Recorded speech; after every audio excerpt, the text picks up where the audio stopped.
ಸ್ನೇಹಿತರೆ, ನಾವು ಈ ದಿನ ಜುಲೈ 8, 2026ರ ಪ್ರಚಲಿತ ವಿದ್ಯಮಾನಗಳ ಮಾಹಿತಿಯನ್ನು ತಿಳಿದುಕೊಳ್ಳೋಣ. ಈ ವಿಡಿಯೋದಲ್ಲಿ ಇಲ್ಲಿ ಪಟ್ಟಿ ಮಾಡಲಾಗಿರುವ ಎಲ್ಲ ವಿಷಯಗಳ ಮಾಹಿತಿಯನ್ನು ತಿಳಿಯೋಣ. ಈ ವಿಷಯಗಳು ಮುಂಬರುವ ಸ್ಪರ್ಧಾತ್ಮಕ ಪರೀಕ್ಷೆಗಳಿಗೆ ಅತಿ ಉಪಯುಕ್ತವಾಗಲಿವೆ. ಆದ ಕಾರಣ ವಿಡಿಯೋವನ್ನು ಕೊನೆವರೆಗೂ ವೀಕ್ಷಿಸಿ. ಮೊದಲನೇ ಮಾಹಿತಿ, ಬಿಂಟಾಂಗ್ ಆದಿಪೂರ್ಣಂ. ಭಾರತ ಮತ್ತು ಇಂಡೋನೇಷ್ಯಾ ನಡುವಿನ ಸ್ನೇಹ ಸಂಬಂಧವನ್ನು ಮತ್ತಷ್ಟು ಬಲಪಡಿಸುವ ಮಹತ್ವದ ಬೆಳವಣಿಗೆಯಲ್ಲಿ ಪ್ರಧಾನಿ ನರೇಂದ್ರ ಮೋದಿ ಅವರಿಗೆ ಇಂಡೋನೇಷ್ಯಾದ ಅತ್ಯುನ್ನತ ನಾಗರಿಕ ಗೌರವವಾದ ಬಿಂಟಾಂಗ್ ಆದಿಪೂರ್ಣ ಪ್ರಶಸ್ತಿಯನ್ನು ಪ್ರದಾನ ಮಾಡಲಾಗಿದೆ. ಈ ಪ್ರಶಸ್ತಿಯನ್ನು ಇಂಡೋನೇಷ್ಯಾ ಅಧ್ಯಕ್ಷರು ನೀಡುತ್ತಾರೆ. ದೇಶದ ಏಕತೆ, ಸಮೃದ್ಧಿ ಹಾಗೂ ಎರಡು ದೇಶಗಳ ನಡುವಿನ ಸ್ನೇಹವನ್ನು ಬಲಪಡಿಸುವಲ್ಲಿ ನೀಡಿದಂತಹ ಅಸಾಧಾರಣ ಸೇವೆಗೆ ಈ ಗೌರವವನ್ನು ನೀಡಲಾಗುತ್ತದೆ. ಈ ಪ್ರಶಸ್ತಿಯ ಚಿನ್ನದ ನಕ್ಷತ್ರದಲ್ಲಿ ಇಂಡೋನೇಷ್ಯಾದ ರಾಷ್ಟ್ರೀಯ ಲಾಂಛನ ಗರುಡ ಪಂಚಶಿಲ ಅಲಂಕರಿಸಲ್ಪಟ್ಟಿದ್ದು, ಕೆಂಪು ಬಿಳಿ ಬಣ್ಣದ ವಿದ್ಯುಕ್ತ ಪಟ್ಟಿಯಿಂದ ಧರಿಸಲಾಗುತ್ತದೆ. ಕೆಂಪು ಬಿಳಿ ಇದು ಇಂಡೋನೇಷ್ಯಾದ ದೇಶೀಯ ಬಣ್ಣಗಳಾಗಿವೆ.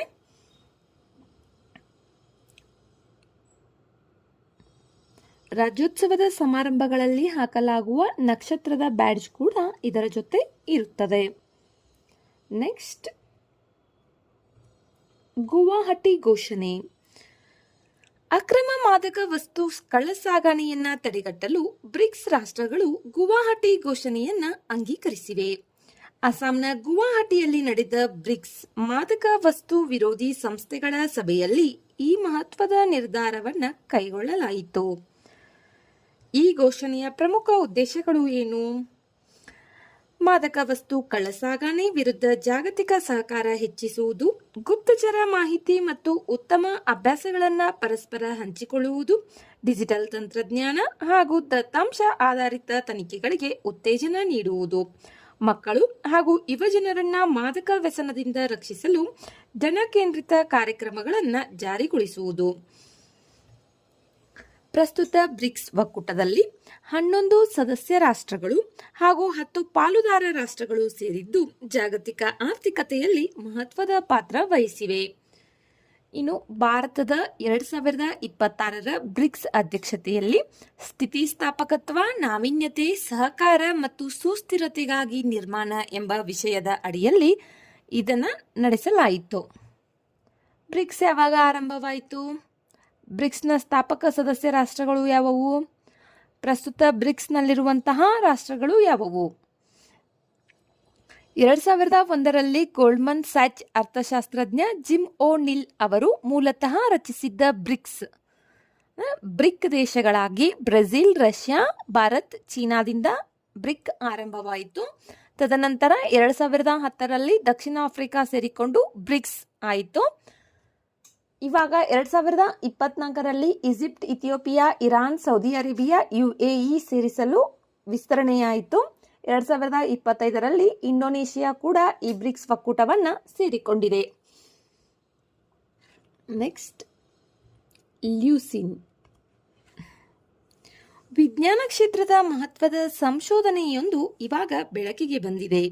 ಲ್ಯೂಸಿನ್ ಎಂಬ ಅತ್ಯಗತ್ಯ ಅಮೈನೋ ಆಮ್ಲವು ಜೀವಕೋಶಗಳ ಶಕ್ತಿ ಕೇಂದ್ರವಾದ ಮೈಟೊಕಾಂಡ್ರಿಯಾದ ಹೊರಪೊರೆಯನ್ನು ರಕ್ಷಿಸುವಲ್ಲಿ ಪ್ರಮುಖ ಪಾತ್ರ ವಹಿಸುತ್ತದೆ ಎಂದು ಸಂಶೋಧಕರು ಹೇಳಿದ್ದಾರೆ.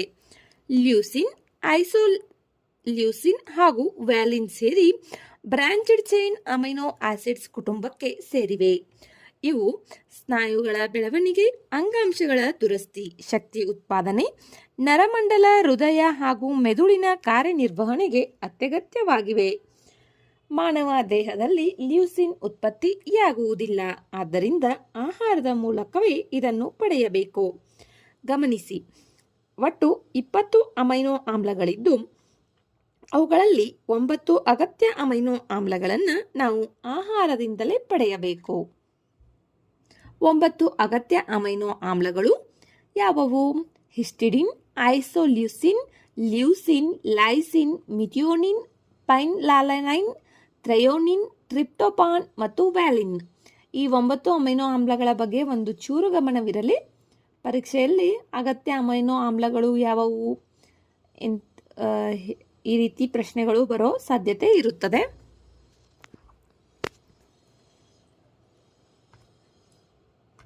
ನೆಕ್ಸ್ಟ್, ನಾರ್ವೇಜಿಯನ್ ಸಮುದ್ರ. ಇತ್ತೀಚೆಗೆ ನಾರ್ವೇಜಿಯನ್ ಸಮುದ್ರದಲ್ಲಿ ರಷ್ಯಾದ ಗಸ್ತು ವಿಮಾನವು ವಾಹಕ ನೌಕಾ ಗುಂಪಿನ ಸಮೀಪ ಬಂದ ಹಿನ್ನೆಲೆಯಲ್ಲಿ ಯುಕೆ ಯುದ್ಧ ವಿಮಾನಗಳು ಅದನ್ನು ತಡೆದಿವೆ. ನಾರ್ವೇಜಿಯನ್ ಸಮುದ್ರವು ಆರ್ಕ್ಟಿಕ್ ಮಹಾಸಾಗರದ ಅಂಚಿನಲ್ಲಿರುವ ಪ್ರಮುಖ ಸಮುದ್ರವಾಗಿದೆ. ಬೆಚ್ಚಗಿನ ಉತ್ತರ ಅಟ್ಲಾಂಟಿಕ್ ಪ್ರವಾಹ ಮತ್ತು ತಣ್ಣನೆಯ ಪೂರ್ವ ಐಸ್ಲ್ಯಾಂಡ್ ಪ್ರವಾಹ ಇಲ್ಲಿ ಸೇರುತ್ತವೆ.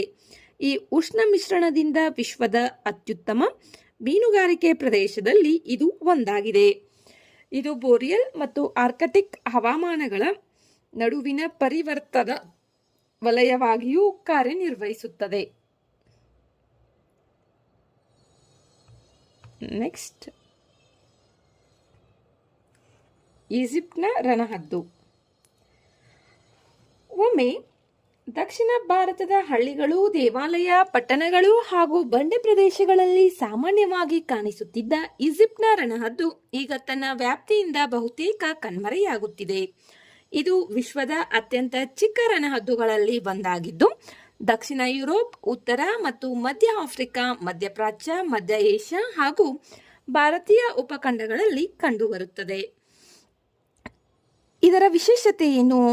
ಮಾನವರ ಸಮೀಪದ ತೆರೆದ ಹಾಗೂ ಶುಷ್ಕ ಪ್ರದೇಶಗಳಲ್ಲಿ ಇದು ವಾಸಿಸುತ್ತದೆ. ಜೀವಮಾನವಿಡೀ ಒಂದೇ ಜೋಡಿಯೊಂದಿಗೆ ಸಂತಾನೋತ್ಪತ್ತಿಯನ್ನ ಮಾಡುವುದು, ಒಂದು ರೀತಿ ಏಕಪತ್ನಿತ್ವವನ್ನು ಆಚರಣೆ ಮಾಡುತ್ತದೆ. ಕೊಳೆತ ಪ್ರಾಣಿಗಳ ಶವಗಳು, ಕೀಟಗಳು, ಸಣ್ಣ ಸರೀಸೃಪಗಳು ಹಾಗೂ ಇತರ ಜೀವಿಗಳನ್ನ ಆಹಾರವಾಗಿಸಿಕೊಳ್ಳುವ ಈ ಹಕ್ಕಿ ಪ್ರಕೃತಿಯ ಸ್ವಚ್ಛತಾ ಕಾರ್ಯಕರ್ತನಂತೆ ಪರಿಸರವನ್ನು ಆರೋಗ್ಯಕರವಾಗಿಡುತ್ತದೆ. ಆದರೆ ಆವಾಸಸ್ಥಾನದ ನಾಶ, ಆಹಾರದ ಕೊರತೆ, ವಿದ್ಯುತ್ ತಂತಿಗಳ ಘರ್ಷಣೆ ಹಾಗೂ ವಿಷಕಾರಿ ಕೃಷಿ ರಾಸಾಯನಿಕಗಳ ಪರಿಣಾಮದಿಂದ ಇದರ ಸಂಖ್ಯೆ ತೀವ್ರವಾಗಿ ಕುಸಿಯುತ್ತಿದೆ. IUCN ಪಟ್ಟಿಯಲ್ಲಿ ಇದು ಅಳಿವಿನಂಚಿನಲ್ಲಿರುವ ಜಾತಿಯಾಗಿದೆ. ಈಜಿಪ್ಟ್ನ ರಣಹದ್ದು. Next, Himalayan pangolin. ವಿಜ್ಞಾನಿಗಳು ಮಹತ್ವದ ಮರುಮೌಲ್ಯಮಾಪನದ ಮೂಲಕ ಹಿಮಾಲಯನ್ ಪ್ಯಾಂಗೋಲಿನ್ ಅನ್ನ ಪ್ರತ್ಯೇಕ ಜಾತಿಯಾಗಿ ಗುರುತಿಸಿದ್ದಾರೆ. ಇದರ ವೈಜ್ಞಾನಿಕ ಹೆಸರು ಮನಿಸ್ ಔರಿಟಾ. ಚೀನಿ ಪ್ಯಾಂಗೋಲಿಯನ್ಗಿಂತ ಇದು ಗಾತ್ರದಲ್ಲಿ ದೊಡ್ಡದಾಗಿದ್ದರೂ ಕಿವಿಗಳು ಚಿಕ್ಕದಾಗಿವೆ. ಚಿತ್ರದಲ್ಲಿ ನೋಡಬಹುದು, ಅದರ ಕಿವಿಗಳು ಚಿಕ್ಕದಾಗಿವೆ.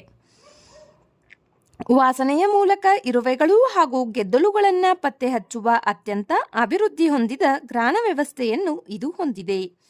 ಇದು ಮುಖ್ಯವಾಗಿ ನೇಪಾಳ, ದಕ್ಷಿಣ ಟಿಬೆಟ್ ಮತ್ತು ಭಾರತದ ಈಶಾನ್ಯ ಭಾಗಗಳಲ್ಲಿ ಕಂಡುಬರುತ್ತದೆ. ಆದರೆ ಅಕ್ರಮ ವನ್ಯಜೀವಿ ವ್ಯಾಪಾರ ಮತ್ತು ಸಾಂಪ್ರದಾಯಿಕ ಔಷಧ ಮಾರುಕಟ್ಟೆಗಳಲ್ಲಿ ಇದರ ಉತ್ಪನ್ನಗಳಿಗೆ ಇರುವ ಬೇಡಿಕೆ ಈ ಅಪರೂಪದ ಪ್ರಾಣಿಗೆ ದೊಡ್ಡ ಬೆದರಿಕೆಯಾಗಿದೆ.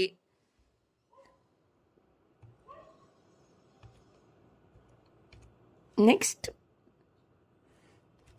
ವಿಹಾರ ಸರೋವರ. ಭಾರಿ ಮಳೆಯ ನಂತರ ಮುಂಬೈಗೆ ಕುಡಿಯುವ ನೀರು ಪೂರೈಸುವ ವಿಹಾರ ಸರೋವರ ತುಂಬಿ ಹರಿಯಲು ಆರಂಭಿಸಿದೆ. 1856ರಿಂದ 1860ರ ಅವಧಿಯಲ್ಲಿ ಬ್ರಿಟಿಷರು ಈ ಮಾನವ ನಿರ್ಮಿತ ಜಲಾಶಯವನ್ನು ನಿರ್ಮಿಸಿದರು. ಇದು ಉತ್ತರ ಮುಂಬೈನ ಸಂಜಯ್ ಗಾಂಧಿ ರಾಷ್ಟ್ರೀಯ ಉದ್ಯಾನವನದ ಪ್ರದೇಶದಲ್ಲಿದ್ದು ಮೀತಿ ನದಿಯ ಸಮೀಪದಲ್ಲಿದೆ. ವಿಹಾರ ಸರೋವರವು ತುಳಸಿ ಮತ್ತು ಪೋವೈ ಸರೋವರಗಳ ಮಧ್ಯದಲ್ಲಿದ್ದು ಬಾಂಡಪ್ನಲ್ಲಿರುವ ಶುದ್ಧೀಕರಣ ಘಟಕದ ಮೂಲಕ ಮುಂಬೈ ನಗರದ ಸುಮಾರು 3% ಕುಡಿಯುವ ನೀರಿನ ಅಗತ್ಯವನ್ನು ಪೂರೈಸುತ್ತದೆ.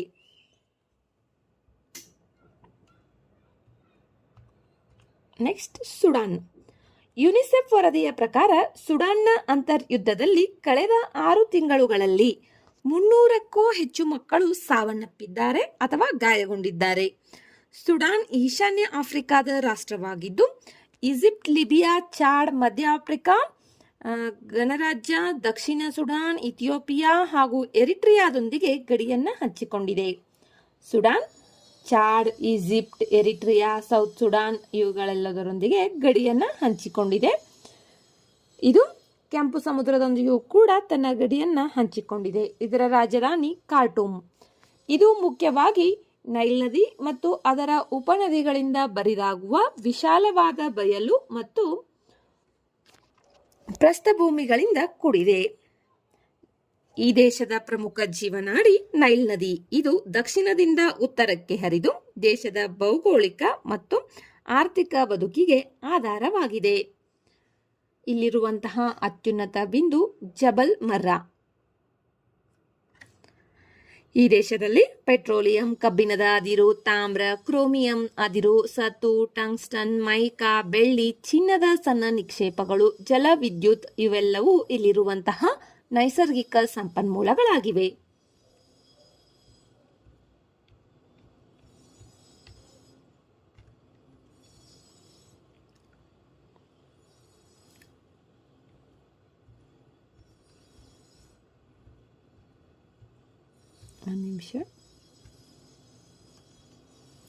ಕಾರ್ಯಕ್ಷಮತೆ ಶ್ರೇಣೀಕರಣ ಸೂಚ್ಯಂಕ.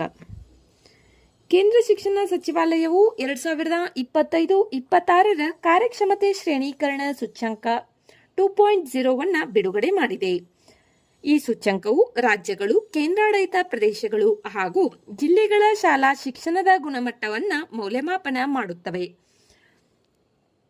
PGI 2.0 73 ಸೂಚಕಗಳು ಹಾಗೂ 6 ಪ್ರಮುಖ ಡೊಮೇನ್ಗಳ ಆಧಾರದ ಮೇಲೆ ರೂಪಿಸಲಾಗಿದೆ.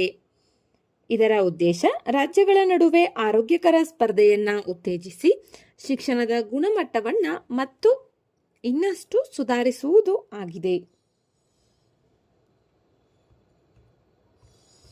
ನೆಕ್ಸ್ಟ್, ಕ್ವಾರ್ ಜಲವಿದ್ಯುತ್ ಯೋಜನೆ.